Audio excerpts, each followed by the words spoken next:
Olá! Estou aqui iniciando mais um vídeo tão aguardado que é o vídeo de Eclesiastes. Se você me conhece, deve saber que é o livro que eu dou aula aqui na Escola de Fundamentos Bíblicos, na Jocum, e que é o livro do meu coração.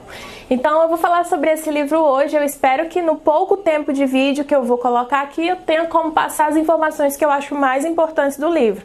Mas claro, não baseie sua ideia do livro só pelo que eu vou falar aqui agora. Quando você terminar de ver esse vídeo, leia o livro de Eclesiastes, observe bem ele, tente tirar dele o máximo que você conseguir. Pode ter certeza que cada vez que você estudar esse livro, você vai conseguir descobrir nele coisas que você não tinha visto antes. É um livro riquíssimo e que parece que nunca nós vamos conseguir tirar tudo que ele tem a nos oferecer. Assim é a Bíblia e todos os seus livros.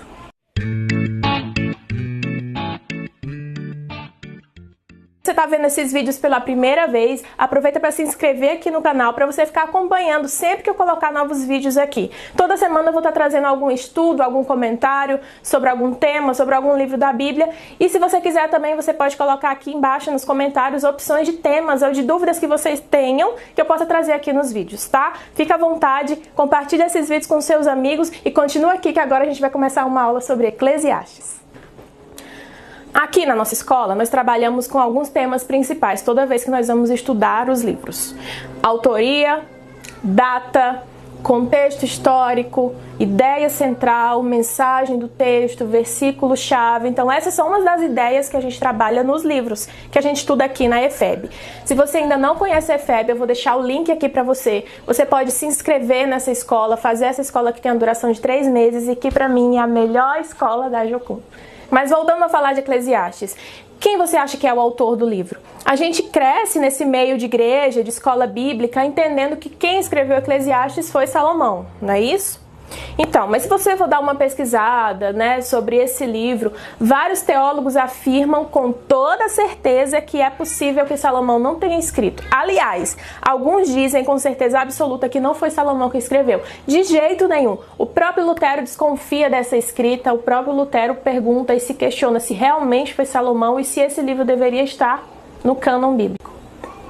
Mas assim, analisando o livro mesmo, estudando, analisando cada uma das falas desses estudiosos, desses teólogos, a gente pode chegar às nossas conclusões.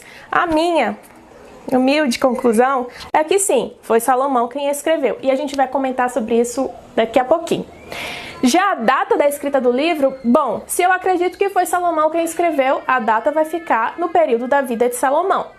Quando nós estudamos Eclesiastes, a gente percebe que lá no finalzinho do livro ele fala sobre a velhice dele. Então é como se fosse o livro de alguém que está velho e que fala da sua vida e de suas experiências. Então, se a gente for analisar que o reinado de Salomão foi entre 970 e 930 a.C., a gente pode pegar aí o finalzinho da vida dele, vamos diminuir aí uns 5 anos desse reinado, 5 anos antes dele morrer, fica 935 a.C. Possivelmente, se foi Salomão quem escreveu, foi escrito nessa época, nesse período do final da vida dele. Só que no próprio livro de Reis, que fala um pouquinho da vida de Salomão, diz que no final da sua vida ele acabou se desviando, dos caminhos de Deus. Ele acabou sendo influenciado pelas suas mulheres e passou a adorar os altos, a adorar os ídolos. Então a gente não sabe em que período da vida dele foi escrito Eclesiastes, se antes ou depois dele ter se desviado. Aí fica a questão, ele foi salvo? Bom, não é isso que eu quero trazer aqui agora, mas você fica pensando sobre essa questão.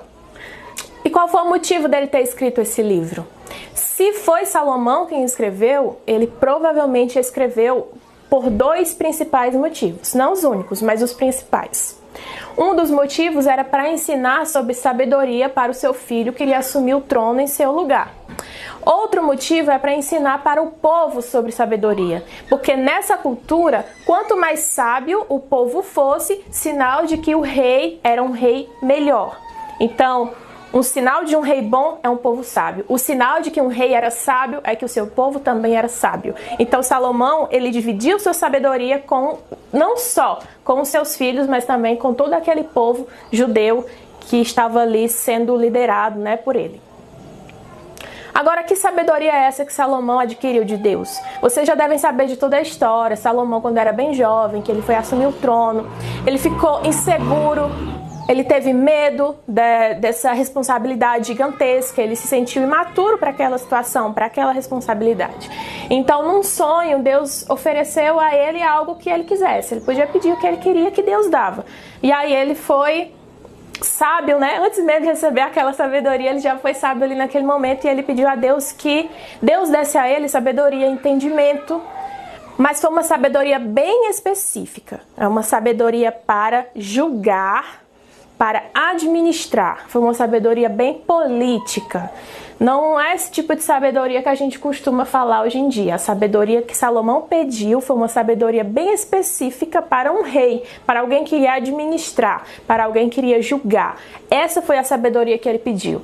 E através desse pedido, através desse dom que Deus deu a ele, porque foi um presente mesmo que Deus deu, Salomão foi estudando, se esforçando, buscando cada vez mais. Não foi um passe de mágica, tá? Salomão leu bastante, estudou bastante, se esforçou muito, e ele passou a conhecer todas as áreas que você possa imaginar, desde a botânica, medicina, área da justiça, da política, economia, arquitetura, artes, tudo Salomão sabia.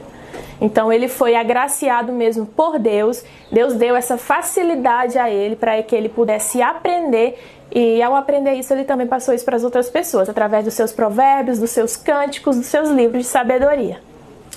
Agora você deve ter se perguntado por que alguns teólogos afirmam com tanta certeza que não foi Salomão quem escreveu Eclesiastes. Isso é muito comum. Se você for procurar, é muito comum você encontrar assim, muitos teólogos afirmando isso. Bem, no livro de Eclesiastes a gente encontra visivelmente influências da filosofia grega. Desde o ceticismo, que é colocar em dúvida tudo, questionar tudo. Tem um versículo que ele diz lá: quem garante que o espírito do animal vai para a terra e do homem vai para o céu? Se não for exatamente assim, é mais ou menos assim que tem escrito lá. Então esse ceticismo, essa dúvida, esse questionamento, será? É algo muito presente nesse livro, e é algo que veio através do helenismo de Alexandre o Grande. Alexandre helenizou o mundo da época, então ele levou essa filosofia grega, esse pensamento grego para o mundo da época dele. E aí algumas pessoas acreditam que um judeu pode ter escrito o livro de Eclesiastes nessa época do helenismo, influenciado pela cultura e pela filosofia grega, utilizando a vida de Salomão como que eu posso explicar? Como um exemplo, como uma fonte, sabe? Existia um tipo de literatura chamado de pseudoepígrafe. É quando alguém escrevia algo sobre a vida de alguém, como se aquela pessoa estivesse fazendo autobiografia, mas não era. Era uma outra pessoa que escrevia uma, entre aspas, autobiografia de alguém muito famoso, muito influente. Então, hoje a gente sabe que isso não existe, né? Isso é crime até, eu não posso falar que eu sou outra pessoa. Mas na época era comum isso acontecer. Então, algumas pessoas acreditam que pode ter sido uma pseudoepígrafe escrita na época da influência grega, que a filosofia grega dominou todo mundo. Outras coisas a gente também encontra lá, né? A questão dos prazeres, de você aproveitar a vida, gozar a vida, sentir prazer, sentir alegria, como se isso fosse o fim de tudo. Então, nessa época também do helenismo, da filosofia grega, isso eram coisas que eram muito pregadas. Através de Epicuro, por exemplo, do epicurismo, ele pregava que o fim de tudo, o sentido da vida era a alegria. Do epicurismo veio o hedonismo, que falava que o fim da vida é você sentir prazer, você ter prazer naquilo que você está fazendo, independente de que coisas sejam, de como você vai chegar lá. Então, o importante, o sentido da vida é você ter prazer. E a gente vê no livro de Eclesiastes o autor buscando esse prazer e essa alegria em tudo que você possa imaginar. No capítulo 2, você vai encontrar ele falando para ele mesmo que ele iria buscar, ele experimentar de tudo. Então, ele teve as mulheres que ele quis ter, ele teve os melhores cantores perto dele, os melhores artistas, ele construiu as maiores construções da época, jardins, arquitetura, tudo aquilo que você imaginar de bonito aos olhos ele teve. Ele foi altamente sábio, então ele tinha todo o conhecimento de todas as áreas. Ele foi muito poderoso, ele tinha contato com todas as nações da época, então reis, rainhas de outros locais, como a rainha de Sabá, e até ele para ver de perto essa sabedoria e essa glória do reino dele. Ele chegou a ter tanto dinheiro que lá em Reis fala que a prata no reino de Salomão, no reinado de Salomão, era como pedra. Não tinha valor algum, de tanto ouro que eles tinham. Então a gente vê que ele teve tudo aquilo que um homem gostaria de ter tido. E no final das contas ele chega a uma conclusão. Eu sempre falo para os meus alunos que eles não tentem tirar muitas conclusões do início até o capítulo 10 do livro, mais ou menos, porque ali o autor não está querendo chegar a conclusões. Por isso que para algumas pessoas ele parece ser contraditório durante o livro, mas a intenção dele num livro como Eclesiastes, do capítulo 1 ao 10, um pouquinho do 11, não é trazer conclusões. Ele está colocando ali, está jogando ideias, jogando experiências, ele está colocando coisas ali da vida dele, ideias que está vindo na cabeça. Em alguns momentos parece que ele conversa com ele mesmo, em algum momento ele está em primeira pessoa no texto, em outros momentos em terceira pessoa. Então em nenhum momento ele está ali querendo trazer conclusões. A conclusão mesmo do livro está lá no finalzinho. Está lá no capítulo 12, versículo 13, quando ele diz: de tudo que se tem ouvido, a suma é: teme ao Senhor e guarda os seus mandamentos. Então essa é a conclusão dele, e inclusive esse é o versículo-chave. De tudo aquilo que ele já viveu na vida, de toda a experiência que ele teve, de toda a sabedoria, poder e riqueza, ele diz que no final de tudo o que importa é temer a Deus e guardar os seus mandamentos. Inclusive essa é a ideia central desse texto também. É que tudo isso, sem Deus, não tem sentido. Então uma coisa é você ser rico com Deus, outra coisa é você ser rico sem Deus. Então, no momento em que você coloca o sentido da sua vida nessas coisas passageiras, ele diz que isso não tem sentido algum, que é vaidade. Vamos falar um pouquinho dos termos principais desse livro para você entender melhor o que o autor quer dizer. Como eu acabei de falar, um termo muito repetido durante o livro todo é o termo vaidade.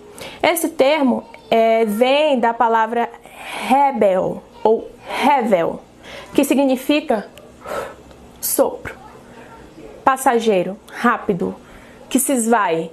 Isso é o significado de vaidade dentro desse texto de Eclesiastes. Então, a vaidade em Eclesiastes está falando sobre algo que some de repente. É mais ou menos isso que ele quer dizer ali no livro. Que tudo isso é como fumaça, é como um vapor, que a qualquer momento pode acabar, se a gente menos perceber. Outro termo também falado no livro é o pregador. Esse o pregador vem do termo Kohelet, que significa aquele que fala para uma assembleia, aquele que é o falante, aquele que está ali na frente falando coisas, ensinando. Também tem o... Pronto, de onde que vem o termo Eclesiastes? Você já deve ter ouvido a palavra eclésia, né? Eclésia vem de reunião, de igreja, de assembleia. Então Eclesiastes é mais ou menos isso aí, uma assembleia de pessoas, uma reunião de pessoas. E o pregador, que é o Kohelet, ele está ensinando essas pessoas sobre alguma coisa muito importante. E para concluir sobre esses termos do livro, que é importante a gente falar, tem o termo debaixo do sol ou debaixo do céu. Esse termo está falando sobre a nossa vida aqui na Terra, sobre essa vida aqui. Ele não está trazendo muito questões sobre vida após a morte. Ele está trazendo as questões sobre essa vida aqui na Terra, do seu primeiro ao último suspiro. Como você está fazendo? Como você está vivendo? Ele quer trazer para nós essa ideia, essa filosofia, esse pensamento, né, sobre como está sendo a sua vida, o que você está fazendo dela. Por isso que ele fala o tempo inteiro sobre debaixo do céu, debaixo do sol, essa vida aqui na Terra. Como ela está sendo vivida, como nós estamos vivendo essa vida. Ele está focando aqui, na sua vida na Terra. Alguns estudiosos dizem o seguinte: é difícil atribuir a escrita de um livro como Eclesiastes a Salomão, porque Eclesiastes não é um livro que ele se encaixa nesse livro ortodoxo, religioso, judaico. É um livro que para alguns estudiosos ele é completamente pessimista. Como que um livro tão pessimista assim pode ter vindo de um judeu? Não combina, sabe? Não cola. E aí a contra-refutação para isso é que Salomão pode ter escrito esse livro no momento da vida dele em que ele estava afastado de Deus, no momento da vida dele em que ele se desviou e provavelmente se arrependeu. Então a gente vê realmente não parece um livro religioso, não parece um livro ortodoxo, parece um livro às vezes até de um ateu. Só que aí no final a gente encontra essa conclusão de Salomão, de que o que vale a pena mesmo na vida é você temer ao Senhor e obedecer aos seus mandamentos. Então ele Foi um homem que a gente vê o contraste da vida dele entre o capítulo 2 e o 12. No capítulo 2, ele prova das melhores comidas e das melhores bebidas. Lá no 12, ele diz que não sente mais sabor de nada, nem dentes tem na boca. Ele não consegue mais segurar uma taça para beber um vinho. No capítulo 2, a gente viu que ele teve todas as mulheres que ele quis ter. E ele experimentou todo tipo de coisa que você pode pensar, porque viesse dar prazer a ele. E aí no capítulo 12, ele diz que não sente mais prazer em nada. Nada dá prazer mais a ele. No capítulo 2, ele investe em arquitetura, em jardins, em coisas bonitas para se ver. Já no capítulo 12, ele diz que os olhos dele não enxergam mais como antes. É como se estivessem constantemente turvos, escuros. No capítulo 2, ele fala sobre essas alegrias, sobre bebidas e festas e ter aquilo que ele quer. Já no capítulo 12, ele tem tudo, mas ele não sente mais prazer em nada. E ele chega à conclusão de que ele pode ter tudo aquilo que o homem possa querer ter, mas ele não tem um controle sobre a vida e a morte. Ele não tem um controle sobre a sua velhice. Então, no final do livro, a gente vê um homem velho, arrependido de ter feito o que fez, questionando sobre a vida e entendendo que não vale a pena experimentar tudo o que se quiser experimentar com o fim de ter prazer, esquecendo-se do Senhor. No final da vida dele, ele só sente arrependimento, dor e tristeza por tudo aquilo que ele fez com a vida dele. Então a gente vê ali um livro que pode ser aplicado tanto para os jovens de hoje, quanto para os adultos, quanto para os velhos. É um livro que faz a gente analisar sobre a nossa vida e sobre onde e como nós estamos investindo a nossa juventude, o nosso dinheiro, o nosso tempo, a nossa dedicação. Onde nós estamos colocando sentido na nossa vida. Então, se você acredita que a sua vida só tem sentido se você tiver dinheiro, no momento em que você não tiver mais dinheiro, a sua vida perdeu sentido. Se você acha que a sua vida só tem sentido enquanto você tem o seu namorado, seu esposo, seus amigos ao seu lado, quando você estiver sozinho, a sua vida vai perder o sentido. Se você acredita que a vida só tem sentido porque você investe em estudo, em conhecimento, em saber e saber, no momento em que você ficar mais velho, que seu cérebro não funcionar mais como funciona hoje, sua vida vai perder o sentido. O que Salomão deixa para nós é: pode buscar riqueza, pode buscar sabedoria, pode buscar o prazer, mas você não vai encontrar felicidade nisso. Você pode ter riqueza, sabedoria, prazer, mas você não vai ter alegria e sua vida não vai ter sentido algum. Porém, tudo isso com Deus tem sentido. Eu não preciso experimentar todas essas riquezas, nem todos esses prazeres, para dizer para você que está me ouvindo que isso não vai trazer sentido para a sua vida. Salomão experimentou isso por todos nós, para no final das suas vidas ele dizer: não vale a pena. Não vale a pena colocarmos nosso coração nessas coisas. O nosso coração deve estar no Senhor. A nossa felicidade deve estar no Senhor. E aí as alegrias, os prazeres, a prosperidade, a sabedoria, o conhecimento, tudo isso vai ter muito mais sentido para nós quando Deus ocupa o primeiro lugar das nossas vidas. Nós vamos enxergar tudo isso como um presente dele para nós. Então, é mais ou menos isso que se fala em Eclesiastes. Tá? Eu espero que você tenha conseguido aprender alguma coisa com as experiências de Salomão. Espero que você tenha gostado desse resumo, dessa pequena explicação desse livro. Em breve eu vou estar trazendo aqui mais vídeos para vocês. Compartilhe esses vídeos com seus amigos e leia Eclesiastes. Estude esse livro que você tem muita coisa para aprender com ele. Eu fui muito tratada na minha ansiedade lendo o livro de Eclesiastes. Faça isso na sua vida e veja que esse livro vai ser uma bênção para você. Até o próximo vídeo. Se inscreve e um beijo. Deus te abençoe.